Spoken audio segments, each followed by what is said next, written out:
નમસ્કાર, YNN ન્યૂઝમાં આપનું સ્વાગત છે। સમાચારમાં વાત કરીએ તો કોમર્સ ફેકલ્ટીના ડીનના રાજીનામાની માંગ સાથે ભારે સૂત્રોચ્ચાર સાથે રજિસ્ટ્રારને આવેદનપત્ર આપવામાં આવ્યું હતું। કપિલ જોશી સેનેટ સભ્ય તથા જે લોકોને એડમિશન નથી મળ્યું તે લોકોને સાથે રાખીને જે રીતના કોમર્સ ફેકલ્ટીમાં પ્રથમ વર્ષના પ્રવેશની અંદર વડોદરાના વિદ્યાર્થીઓને પ્રવેશ પરીક્ષા આપવા છતાં પણ જીકાસના કંકાસને કારણે વિદ્યાર્થીઓના માર્ક્સ ગાયબ અને એડમિશન લિસ્ટમાંથી નામ ગાયબ થતાં જ ડીન પ્રજ્ઞેશ શાહના પાપે વિદ્યાર્થી અને વાલીઓ હેરાનગતિ ભોગવી રહ્યા છે, જેને લઈને યુનિવર્સિટીના સત્તાધીશોની રજૂઆત કરવામાં આવી છે। સાથે યુનિવર્સિટીના સત્તાધીશ પાસે માંગ સાથેનું આવેદનપત્ર પણ આપવામાં આવશે, જેના સંદર્ભમાં યુનિવર્સિટીના રજિસ્ટ્રારને આવેદનપત્ર આપીને તાત્કાલિક પગલાં લેવા જોઈએ તેવી માંગણી કરવામાં આવી હતી। રિપોર્ટર રાહુલ રાજપૂત। વિદ્યાર્થીઓને ન્યાય આપો, વડોદરાના વિદ્યાર્થીઓને ન્યાય આપો, પ્રજ્ઞેશ શાહ રાજીનામું આપે, પ્રજ્ઞેશ શાહ રાજીનામું આપે, પ્રજ્ઞેશ શાહ રાજીનામું આપે।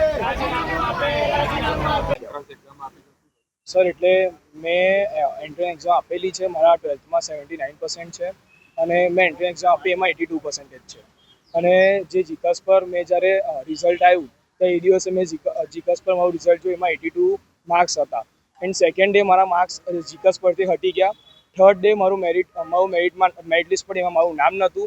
ફોર્થ ડે જ્યારે મેં જીકાસનું પોર્ટલ ખોલ્યું, મારું એપ્લિકેશન સ્ટેટસ જોયું ત્યારે એમાં મારું રેન્ક આવતું હતું પણ મેરિટ લિસ્ટમાં મારું નામ નહોતું।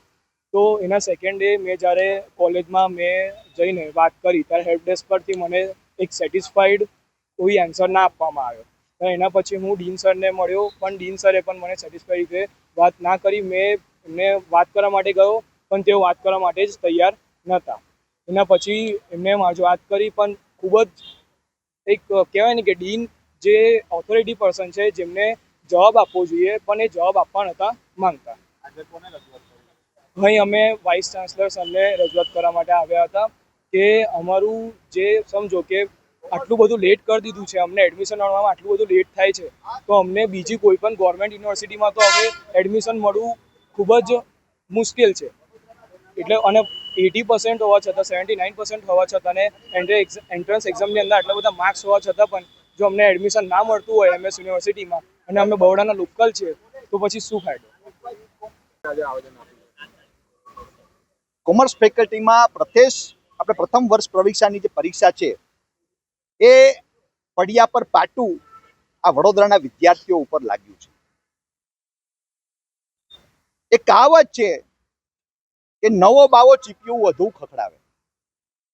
આ યુનિવર્સિટીની અંદર કોમર્સ ફેકલ્ટીની અંદર જે હાલમાં પ્રોફેસર પ્રજ્ઞેશ શાહની જે નિમણૂક થઈ છે એ ડીન ખરેખર ભૂતકાળમાં બી વિવાદાસ્પદ આ માણસ રહ્યો છે અને વાત એટલી ગંભીર છે કે આ ડીન બન્યા પછી જે આ વર્ષે FY BCom ની અંદર 7000 વેકન્સી હોવા છતાં પણ જે એન્ટ્રન્સ એક્ઝામનું ગતકડું નાખ્યું છે અને માત્ર ને માત્ર વડોદરાના વિદ્યાર્થીઓ અને વાલીઓને આ હેરાન અને પૈસા કમાવાનું સાધન આ યુનિવર્સિટીના પ્રજ્ઞેશ શાહે ઊભું કર્યું છે।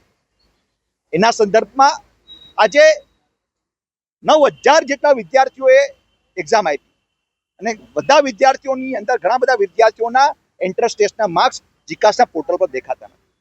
તો પ્રશ્ન એમ જ છે કે તમે એન્ટ્રન્સ એક્ઝામ લ્યો છો શાના માટે? આજે 80 કે 100 કે 150 જેવી સીટ હોય ત્યાં એન્ટ્રન્સ એક્ઝામ કરો તો વાત અલગ છે। આખા ગુજરાતભરમાં કોઈ પણ યુનિવર્સિટી કે કોલેજની અંદર FY BCom માટે એન્ટ્રન્સ એક્ઝામ લેવા નથી આવતી। કેમ MS યુનિવર્સિટીમાં શરૂ કરવામાં આવી? શું આ લોકોને સાપ સૂંઘી ગયો છે?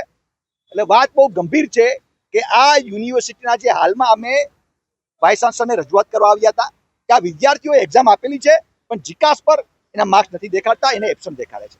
એટલે આ યુનિવર્સિટીનું તંત્ર પ્રજ્ઞેશ શાહની જે દાદાગીરી અને ટપોરી ભાષા જે બોલી રહ્યો છે, આ પ્રજ્ઞેશ શાહ વ્હાઇટ કોલર ગુંડો છે કહેવાય।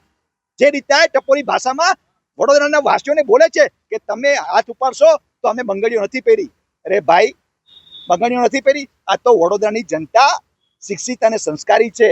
બાકી આ વસ્તુ યુપી બિહારમાં પડી હોત તો આ પ્રજ્ઞેશ શાહના આ જનતા કપડા ફાડીને આને મારા રોડ ઉપર એટલે વાત બહુ ગંભીર છે અને અમારા રજિસ્ટર અને યુનિવર્સિટીના જે તંત્ર છે વીસી એ લોકોએ ખાતરી આપેલી છે કે આ બધા વિદ્યાર્થીઓના તમે ડેટા અમને આપી દો, આ બધાના એડમિશન કોઈ પણ વંચિત નહીં રહે એની બાંયધરી અને ખાતરી કેમ ચુડાસમા સાહેબે આપી છે. Subscribe now and press the bell icon. Never miss an update.